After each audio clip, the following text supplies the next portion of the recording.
Hey, everybody. Welcome to the Eat, Pray, Faith podcast with Tracy Stroup, ND. That is me, your host today. And you are in for an incredible treat because with me today is Dr. Jeannisa Bowden. She is a holistic practitioner actually on my telehealth group, which is such an incredible addition. When we brought on Jeannisa, I just knew this was going to turn things for us at the telehealth group. She has so many talents, but she also has a pretty extensive background in natural health itself. I'm actually just going to read a little bit about Jeannisa's background today. She's the founder and operator of Bowden's Natural Health Solutions. She's a board certified holistic health and wellness practitioner, and she specializes in naturopathic care, taking a holistic approach to that healthcare, which we absolutely need today. She has extensive credentials, including being board certified holistic health practitioner, a certified juice therapist, and we're going to hear a little bit later about her course that she has, and a licensed ecclesiastical holistic practitioner. Wow, that's awesome. So I'm super excited to be talking with Dr. Jeannisa today because this is really well needed. We need a holistic approach to chronic disease, which is our topic today. So, Jeannisa, I'm so glad you're here. Thank you for being on the podcast. Can you give us a little bit of background on yourself? Sure, Tracy, and I'm glad to be here. So thank you for having me. So I've been in allopathic medicine for over 30 years now. How about that? Man. Um, Left allopathic medicine in 2021 to do natural health full time. So in allopathic medicine, I was nursing and managing multiple family medicine clinics and just listening to the patients come through, wanting to know what else can I do other than taking this prescribed medications, them complaining to me about their providers. So I love healthcare. I did not want to be the person to have to diagnose someone with something they may not have. I did not want to be a person to prescribe someone a prescription medication. And we know the domino effects behind that, right? So I know Well, healthcare. Yeah. this is amazing because I want you just to pause real quick. This is new to me. I did not know that you were in allopathic care for so long. What was your position there when you were in allopathic medicine? So I did nursing duties. I was a certified medical assistant, and then I also have a degree in healthcare management. So I managed multiple family medicine clinics for over 13 years. Well, this is going to turn into a great conversation, I feel, because you have the inside track to really what's happening over on the Western side, where some of us, probably most of us over here on the holistic side, have not been in that. So this is going to be amazing. Go ahead and continue because I'm starting to work up my questions already. Working up the questions. But yeah, so like I said, healthcare field is a broad field. So I just researched and researched because again, I don't or did not want to be the kind of person to have to diagnose someone. So I found actually Doctor of Naturopath and fell in love with that approach. And then I got my ND from Trinity School of Natural Health and then continued on and got my PhD in natural medicine from Kingdom College of Natural Health.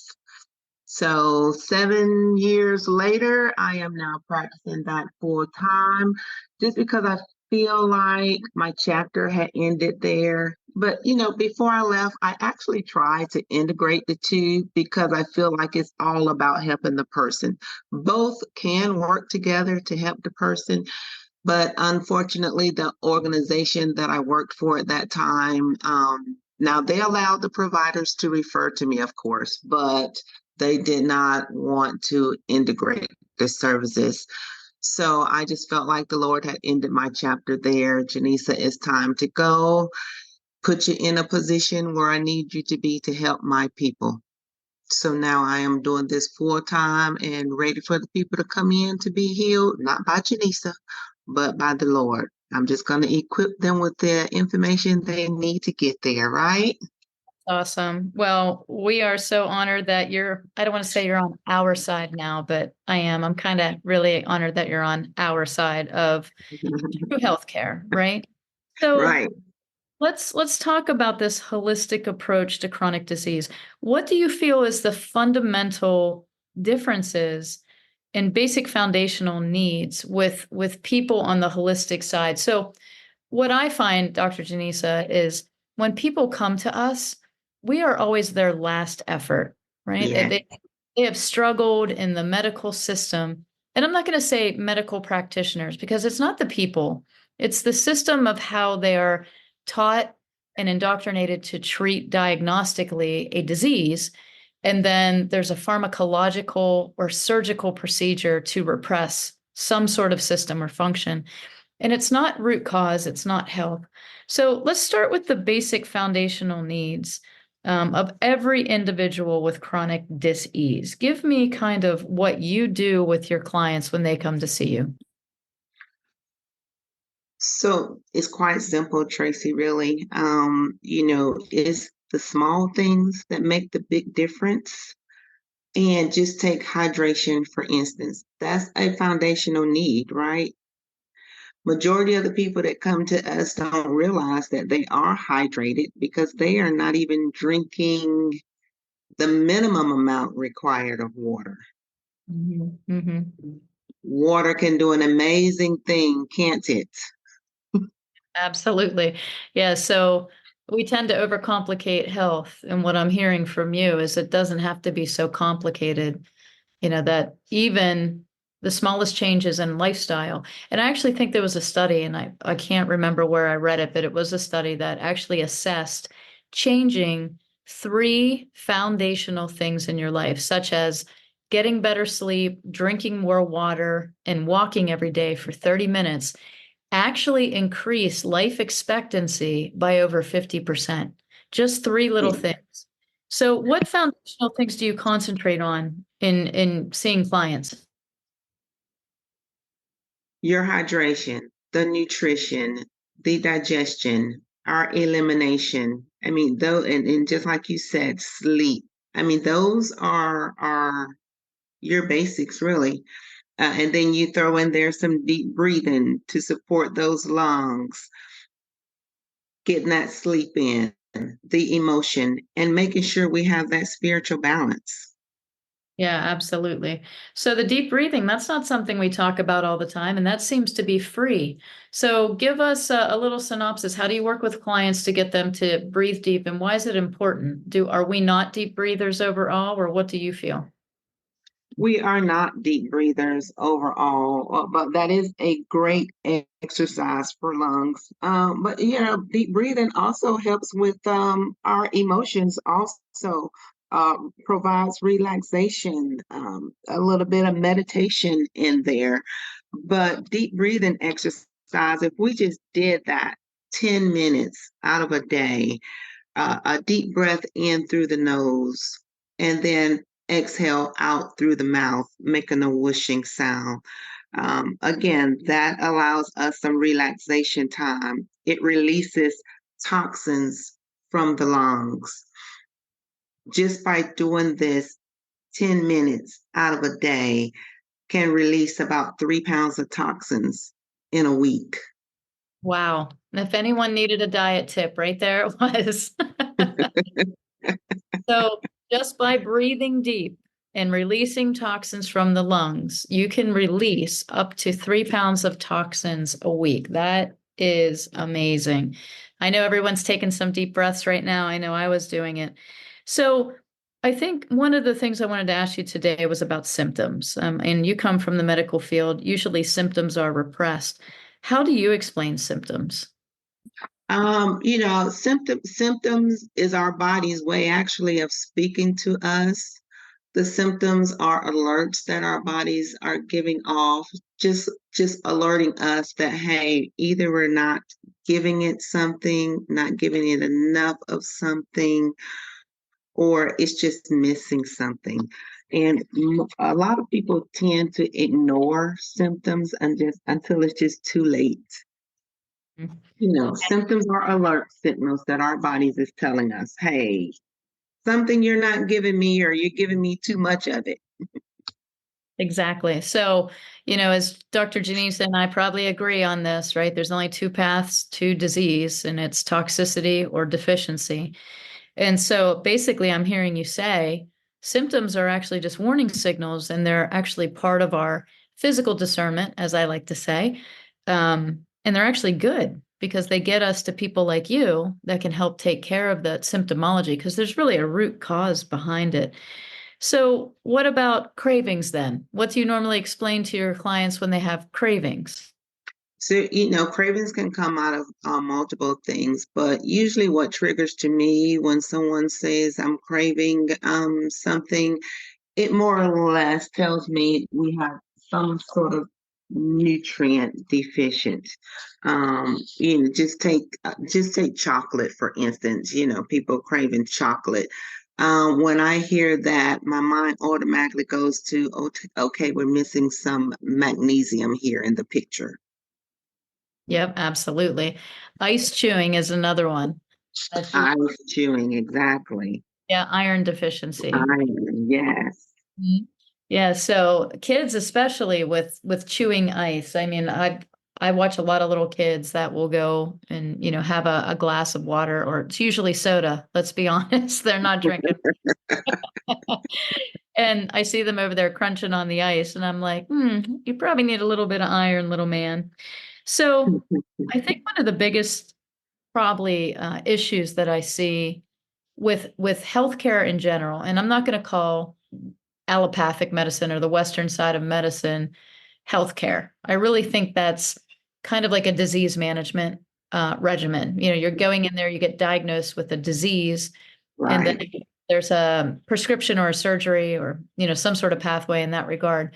I think what we Exactly. really do is healthcare, but unfortunately, this medical model has led to the instant gratification of resolving issues of what they think is resolution, right? Because it's not Mhm. really resolved. Correct. Dr. Sherry Tenpenny once said to me, she said, symptom free in the presence of pharmaceuticals isn't health. I was like, you're right. It's not health. It's just symptom free. You just don't know you're sick anymore. So, how do you explain to a client when they come to you and they think their condition is going to be resolved in the first recommendation or the first visit with you? How do you walk that process of explaining to them, like, hey, this might take some time? What's your process? Exactly. Because people do think that they tend to think that um, their mindset is still in the allopathic world. I'm going to go to Dr. Jeannisa. She's going to give me this supplement. So if the supplement sort of takes the place of the prescription, and so they think I'm gonna get the supplement, okay, I'm gonna be better. But people have to understand that getting healthy is a process. It's not a sprint, it's not a journey, it's not an overnight thing. When they get to us, like you said, we are the last result. They've had their conditions for years, so therefore, getting healthy is going to take a while. It takes about 3 to 6 months to get stable. Our body is on that 90-day cycle, right? So it takes about 90 days for it to start accepting those adjustments that we are getting ready to take. Then it takes about 1 to 3 years to get well. But if the person do begin to make those adjustments, they can see some positive changes within 5 to 7 days. Well, I love what you said there. 90 days to make a new cell. Let's walk through this timeline. There's a law in natural health that says the body heals inside out, from the top down and in the reverse order of symptoms. So the first thing that may have popped up with somebody, it's usually the last thing that you're going to get rid of. So with that said, our body makes a new liver, a new kidney, a new digestive system, new lungs, new cells every 90 days to up to 6 weeks. Some organ systems and functions take a little bit longer to overturn. So I loved how you kind of pointed that out. You were like, hey, it takes 90 days kind of to make an impact, but a few years to get healthy. I really I loved how you put that out there. And so what kind of response do you get when you lay that out to your clients? Some people are accepting of it. Again, some people think, oh, I'm gonna be on this for a long time kind of thing. But majority of the group is accepting of it. I just make sure I make that plain in the beginning to them so that they're not expecting a overnight miracle. Yeah.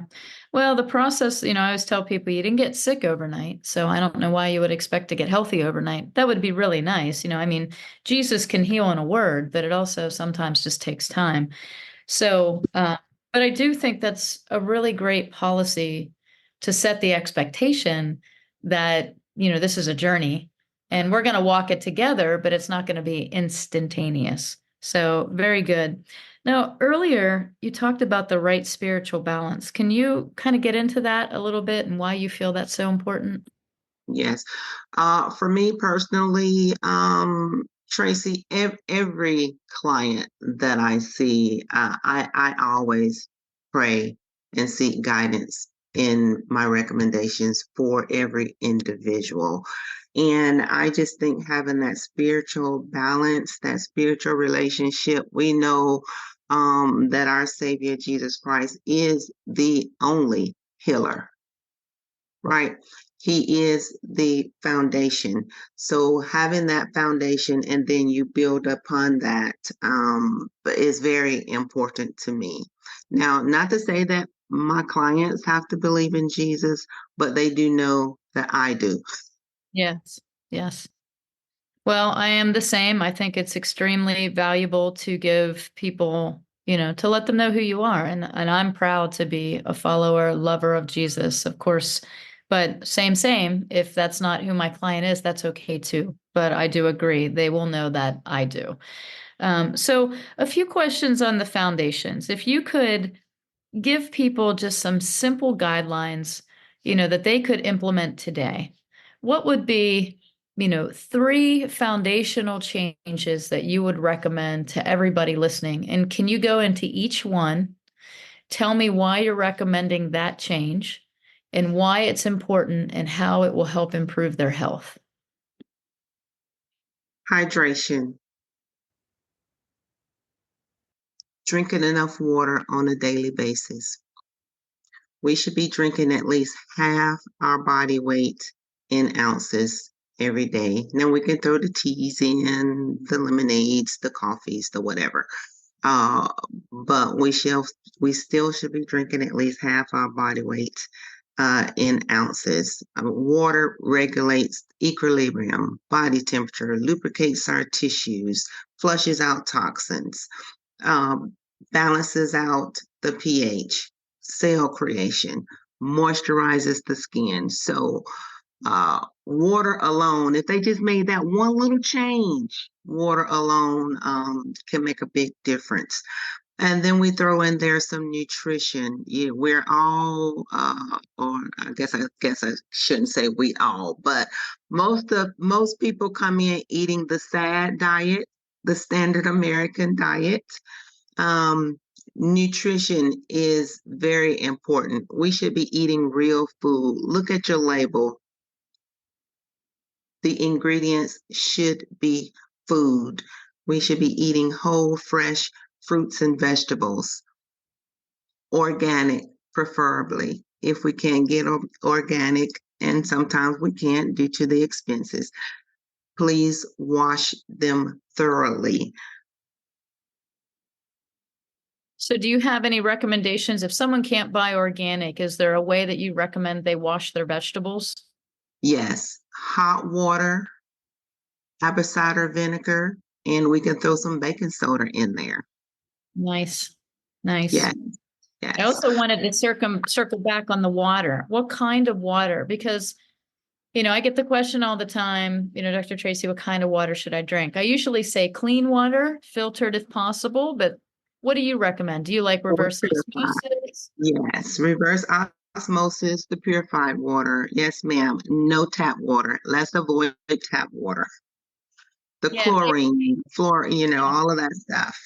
Yeah. Well, I know that, but maybe you can expand a little bit on what are some things in tap water that we have to watch for?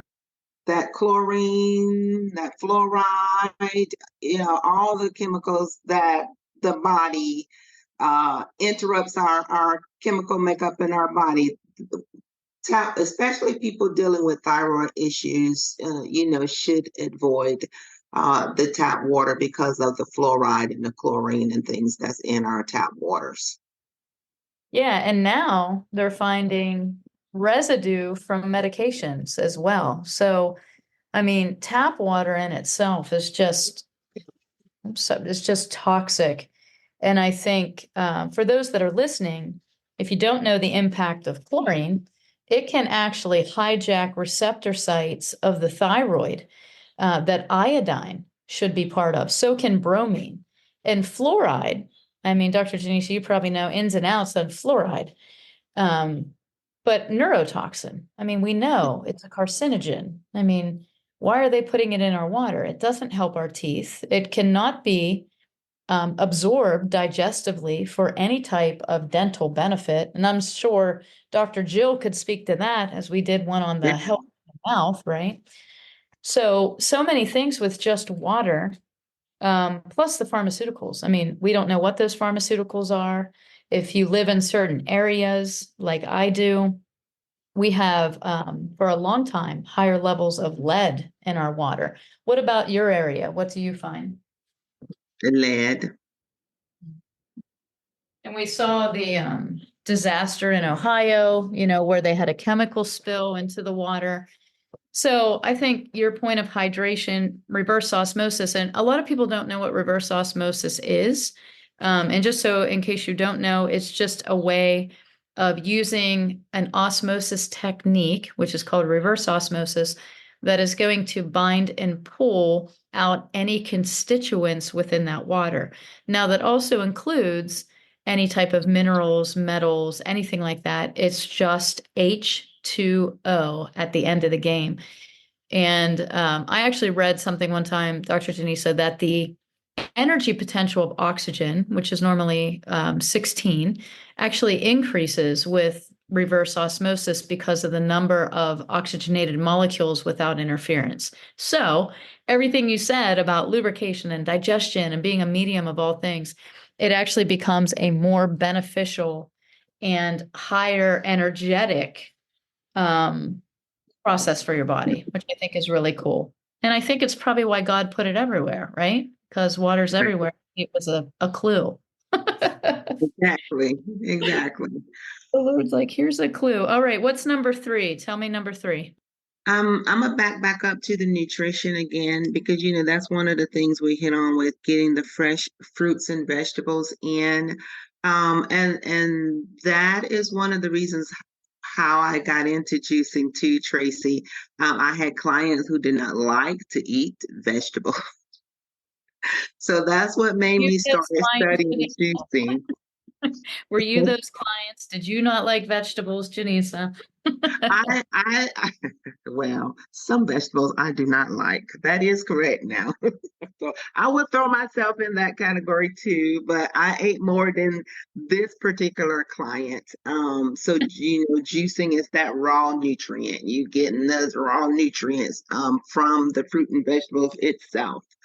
And then to throw another one in there, Juice Plus, because people just don't get the amount of fruit and vegetables and berries in on a daily basis. Juice Plus isn't a supplement. Juice Plus, if you look at the label, is nutrients. So it is food. Right. So that's how Juice Plus got in the mix also. And it takes so much fruits and vegetables to purchase just to get a 16-ounce glass of juice. So Juice Plus is very beneficial in replacing that piece of it also.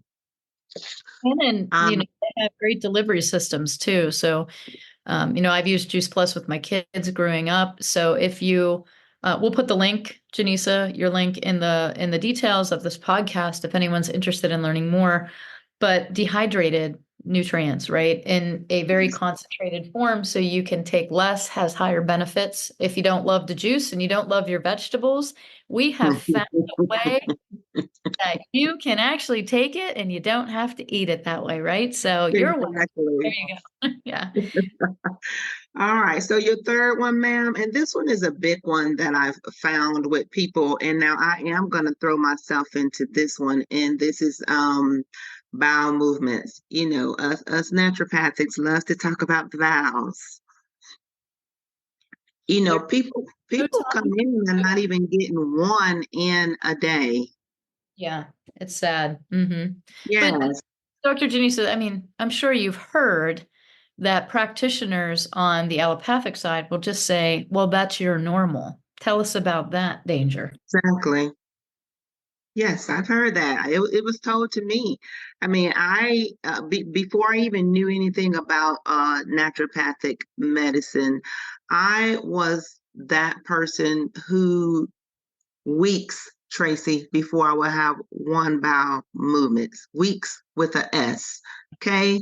Went to a gastroenterologist at that time. They did a test where I swallowed some kind of capsule and they followed it. Go back a week later, that capsule still has not made its way all the way down. I was told, oh, that's normal for you. You have a slow system. Oh my goodness. Exactly. And so now that I know better, you know, I mean, the body holds on to toxins, develops all of these diseases that people come in complaining about. One, because the elimination system is jacked up. Yeah, exactly. Normal bowel movements, just so everybody's aware, should be daily, maybe 1 to 3 times a day, right? And you Mhm. can, if you think it should be more, Dr. J, you just let me know. But I mean, I usually tell clients once is nice, two is great, three is optimal. Because every time you eat something and you put something in, there should be something that comes out. That's a tube. Um, Exactly.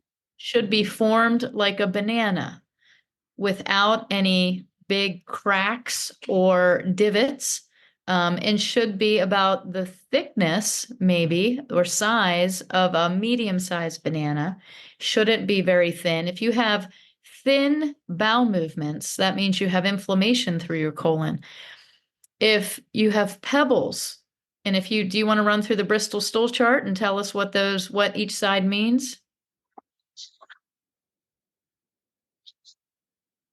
So Bristol stool chart is a chart, and I know people can't see it, but a Bristol stool chart basically was an easy visual that we use as practitioners with clients or even for ourselves to measure the success and health of our bowel movements and our ability to detox, because that's what bowel movements are. They're your ability to detoxify your body.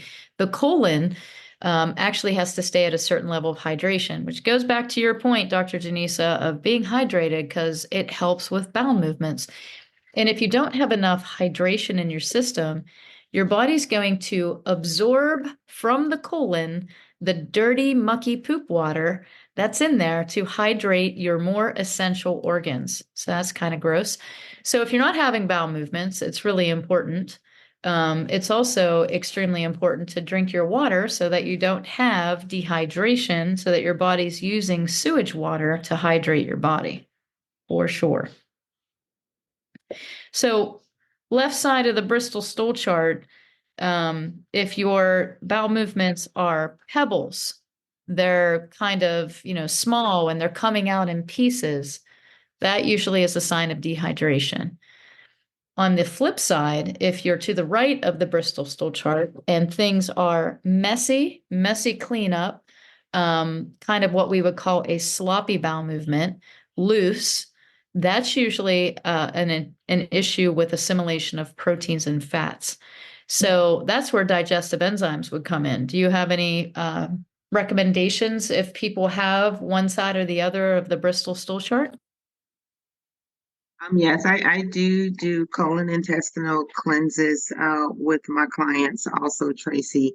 And just like you said, the probiotics, the digestive enzymes, all of those things are important for digestion also. So what does the colon cleanses entail of? Do you use juicing or do you have a protocol that you like? Actually, I have a couple of protocols, and I try to be try to do what I feel the patient will be compliant in doing. Does Mm. that make sense? That's the best. I think that's the best approach, to be honest. Yeah, too many steps throws some people off. I do have a juice cleanse that I do because I also take into account people finances, So I do have a juice cleanse that's very simple that people can use. I do have a herbal cleanse. I like nutritional frontiers cleanse also. Hmm. Hmm. So I have quite a few under my belt here, just according to it. It depends on the individual. Yes, absolutely. Well, I think it's the best approach, right? And that's the whole thing about a holistic practitioner like you, like me, is that we individualize the health rather than cookie cutter it. Diagnosis equals this pharmaceutical prescription, or this diagnosis equals this surgery, or this diagnosis equals this chemo. And there's no variation in those treatment protocols. You might get a little variation on dosage depending on height and weight, but for us, you just said like a person needing a colon cleanse could have 7 different options depending on what they can do, what they will do, and what they can afford to do. Right. So, like you said earlier, a glass of 16 ounce of juice is very expensive, but you take a few capsules of your juice plus, you get equivalent of the nutrients for less money. So it's Yeah. really about having these conversations with our clients. So, yeah, that's awesome. So, with the juice therapy, I just want to touch on this because you are teaching a class in the academy. So, as we finish up our time, tell me a little bit about juice therapy and what would this class be beneficial for what type of person? Everybody? Should everybody take this? I think everybody should take this class. I think everyone should take the class too. One, you will learn about the difference between juicing and blending because people tend to not know the difference between juicing and blending. You will also learn what you can juice versus what should be blended. Your juicy juices, you should be juicing, but of course, the soft things like bananas should be blended. You would learn a combination of what things you can blend well, and then you'd also learn, hey, experiment. Awesome. Well, I think the part of what you should juice versus what you should blend, that's gold right there because I think people just juice everything. We at least try, but actually having some guidance would be extremely beneficial. And so what are some of the benefits of doing juicing just in general? Raw nutrients. Okay. You're giving the body the raw nutrients. Juicing is another you can actually use in the place of some supplements, basically. So there's a combination in juicing protocols to actually support the various chronic diseases also. Hmm. Hmm. That's awesome. Well, Dr. Janisa, you are taking new clients, correct? Yes, ma'am. Right. And so we're going to put her links for not only the Juice Plus, which sounds great, but also how to get in touch with you to make an appointment. She's an incredible practitioner. I know that her clients are super engaged and happy to be working with her. They're experiencing great health results. And then I'm also going to put a link to her new course on the Academy of Abiding Wellness, which we're so honored to have. I'm looking forward to watching the videos myself. I get the VIP access to all these courses, so I feel super smart with all these doctors that I know. But I do want to say thank you. Is there anything you want to leave our listeners with? Words of wisdom, some tips? What would you like to end with? Uh, just remember what we put in our body, what we put on our body is what builds the foundation. We want a solid foundation. Beautiful. Well, Dr. Jeannisa Bowden, available for appointments. Watch for her course. Grab that Juice Plus if you want it. Thank you for being here. You're a true gift from the Lord, and I'm honored just to know you. So thanks everybody for tuning in and listening. Make sure that you download this podcast, share it with a friend. Many people need to hear how simple and wonderful health can be, because I really think, as Dr. Jeannisa said, we've overcomplicated it for so long, and we can take a holistic approach to chronic dis-ease of our body, and it doesn't have to be complicated. Thanks, everybody. Thanks, Dr. Jeannisa. God bless. Bye-bye.